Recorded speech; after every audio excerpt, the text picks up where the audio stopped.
Hi there, we're in the motorcycle pavilion of the National Motor Museum. My name's Mick, I'm the senior curator here. And yeah, what we see here is our entire, or just about our entire collection of motorcycles.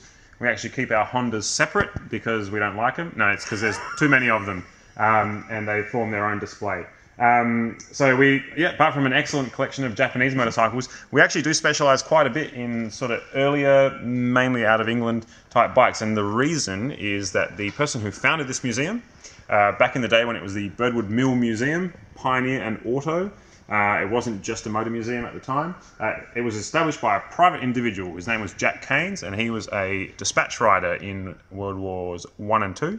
Actually, I think he was a dispatch rider in one of the wars, and I don't know what else he did in the other one. Bit of a character. And the story of the museum goes that he had amassed so many motorcycles that his wife said, "You must go and find a place for these." And he rode around the hills and found an abandoned old mill, which he thought would do the job nicely, and the rest is history. It became so popular that people started coming here, asked him to open it up as a museum, and eventually the state government of South Australia acquired it and turned it into the National Museum, which is what it is today.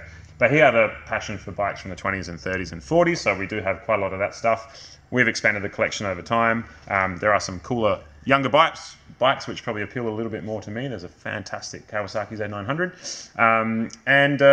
we've sort of few bits and bobs that are a little bit more different as well, including the Sinclair C5, one of the dumbest experiments ever. So that's it was meant to be a experiment in personal mobility, but turns out living in London and riding around on a little motorised small three-wheeler thing at the same height as people's exhausts is not particularly pleasant. Is that the same guy who did the Sinclair computers? I believe it is, yeah.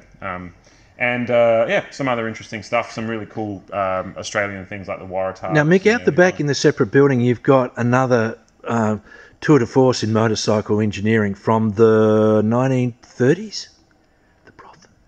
Oh, yes. So that same Jack Keynes that I spoke about before, he had a Brough Superior. In fact, he had two. So one of them has remained in our ownership. I think the other one is owned possibly in Tasmania somewhere.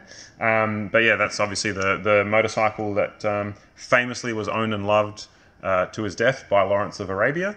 It's the Rolls Royce of motorcycle in owners. It's a fantastic piece. We do keep it separate because that is in an exhibition which is about how this museum came to be. So we couldn't tell the story without telling about Jack Keynes and his love for the Brough. Thank you, Mick. No problems.